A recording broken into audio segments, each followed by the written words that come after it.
Welcome to the Market Mindset. We are the hub for news, results, and CEO interviews focusing the junior commodities sector. We provide market analysis and perspective that will help position you for solid returns. If that sounds like something you're interested in, you can help support us by liking this video, subscribing to our channel, and clicking the notification bell. For more info, you can visit our website. All links are in the description below. Now let's get into today's video.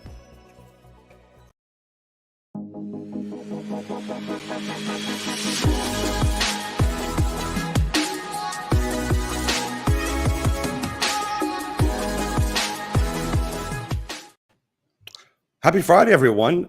Good morning. Welcome to the Market Mindset. I think Austin wants to initiate a daily, a date of global mourning in regards to Calgary losing to Edmonton yesterday. How are you coping? I'm struggling. It's tough. It's always hard to say goodbye.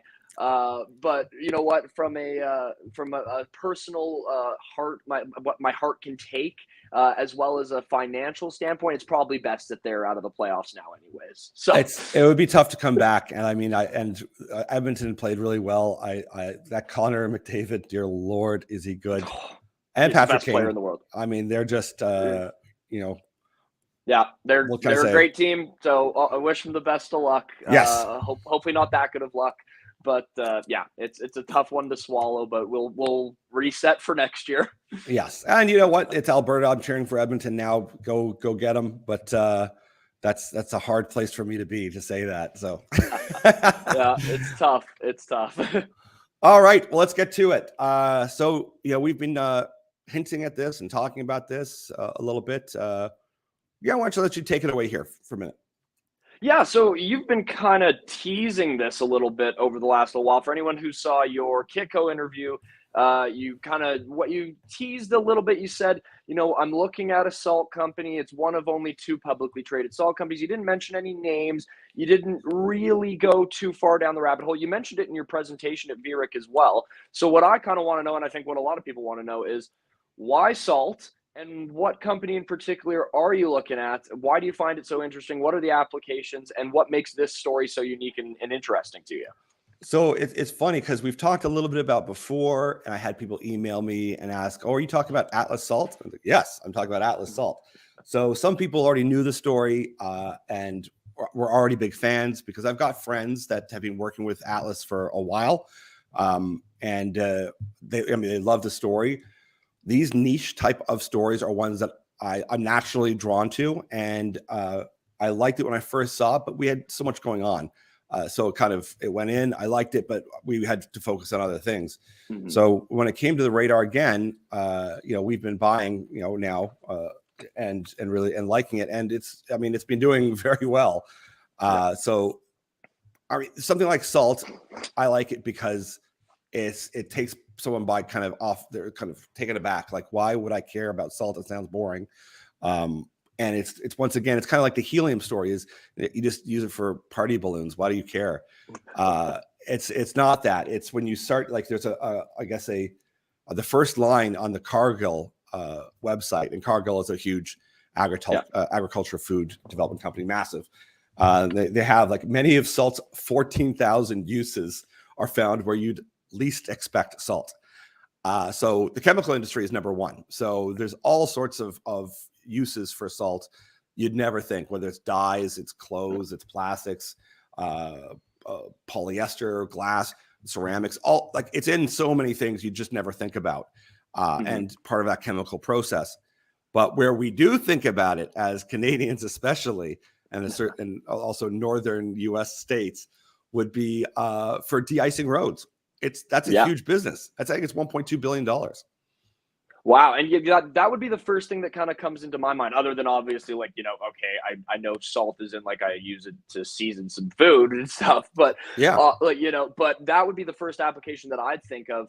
But when you kind of put it into that scale of it being, a $1.2 billion industry for just the applications for roads, that's a kind of insane number on its own without any other applications that we'd be looking at.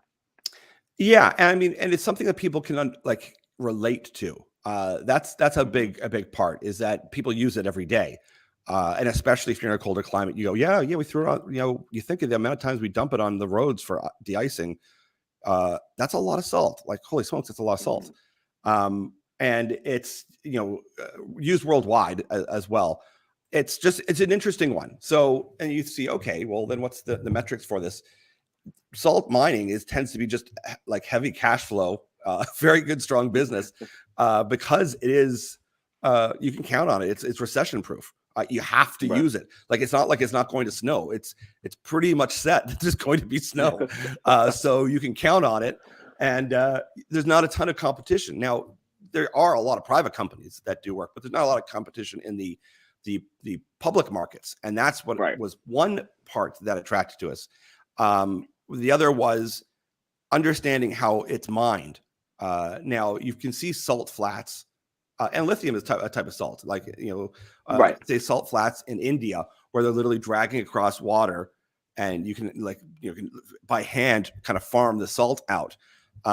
This is not that. This is like basically underground, but shallow, underneath. Like, I think it's Lake Huron is the world's largest mine. It's Goodrich, Goodrich, I think it's called.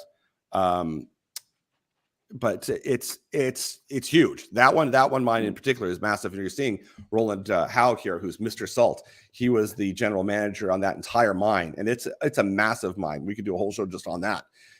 So he really was key and instrumental in that Goodrich mine, which is owned by Compass Minerals. And I think Compass owns like Sifco. So if you see those Sifco boxes of house salt, like just kind of table salt. Yeah. So it's that, it's an industry with like 42 million tons of salt is produced at a value of $2.3 billion. So it's not small by any stretch of the imagination.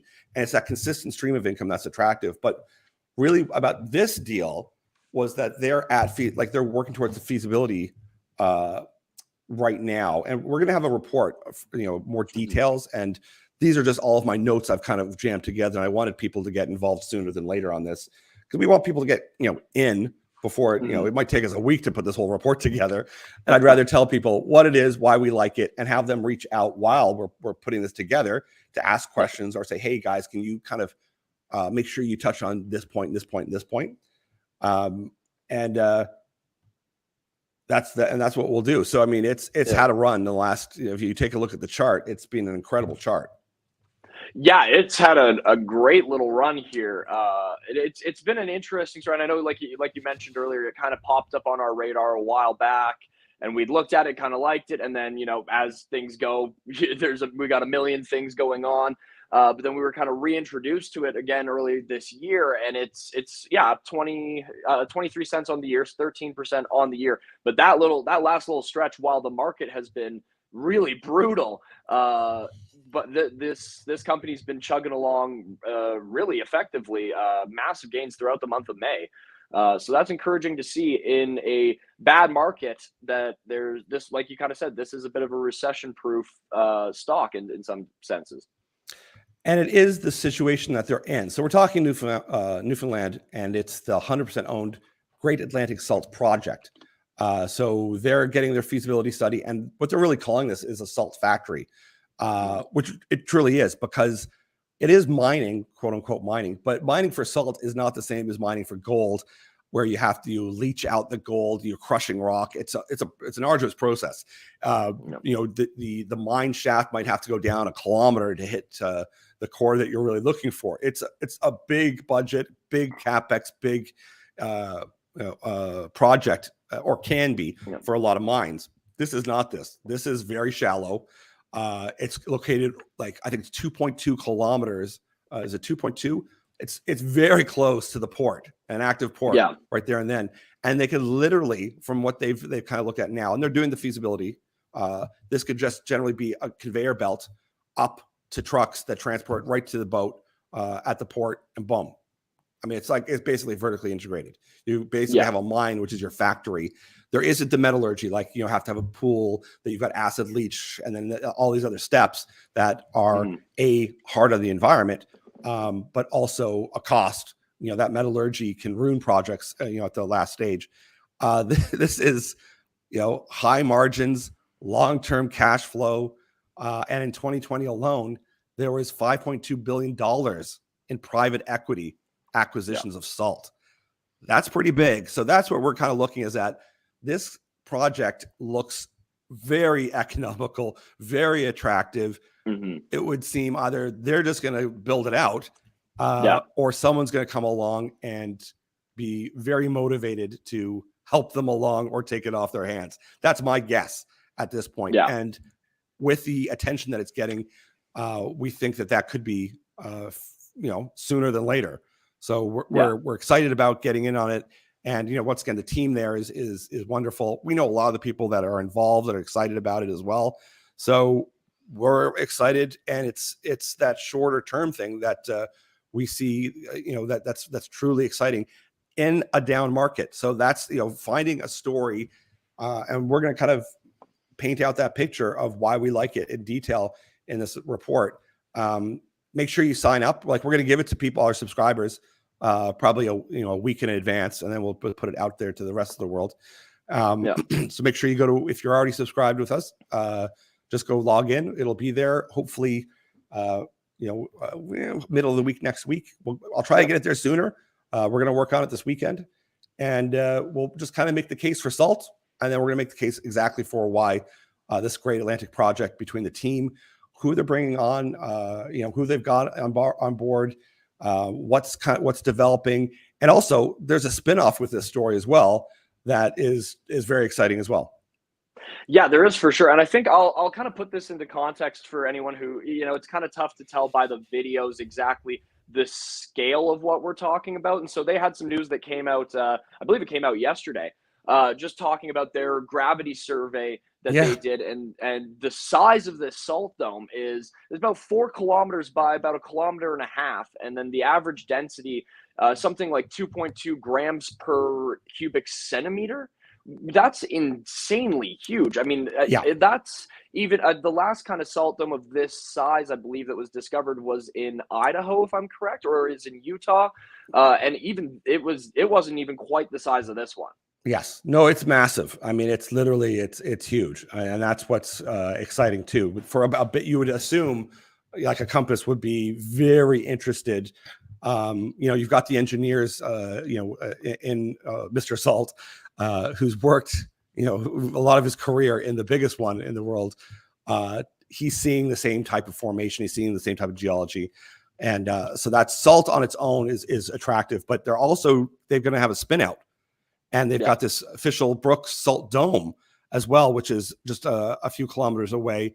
And this Spinco, this is where it's so interesting, allows it to have a clean energy hub, because in these salt domes, you can store things like natural gas, but more likely something like hydrogen. And that's where this, once again, not only is it environmentally sound how they're able to get the salt out, and also it's not a big capex project. It's shallow mining. You also have this clean energy spin out story that someone, if they get into the stock now, they're going to have they're going to be in that as well. So there's a lot going on here. There's a lot of upside. There's a lot of potential. And that's why we're excited about it. It's a great story, and it's something that people can understand, because once again, it's salt. It's nothing terribly difficult. It's practical, and that we're not going to stop using salt. Yeah, exactly. The applications are kind of endless for it. And so the demand is always going to be there. And like you said, because of this salt dome and the potential applications of the use of hydrogen, this becomes an extremely environmentally friendly and kind of state-of-the-art project that it fits the kind of narrative of things that we get really interested in, like a Desert Mountain Energy in Arizona and their vertically integrated strategy that they have. It fits that kind of mold that we really look for, and the blueprint that we like to follow. Yeah, and I think it's saying 30% of North American market is imported. 30% of the demand is imported for salt. Salt price has compounded at 4% over the past 16 years. So this is a stable market that can be counted on.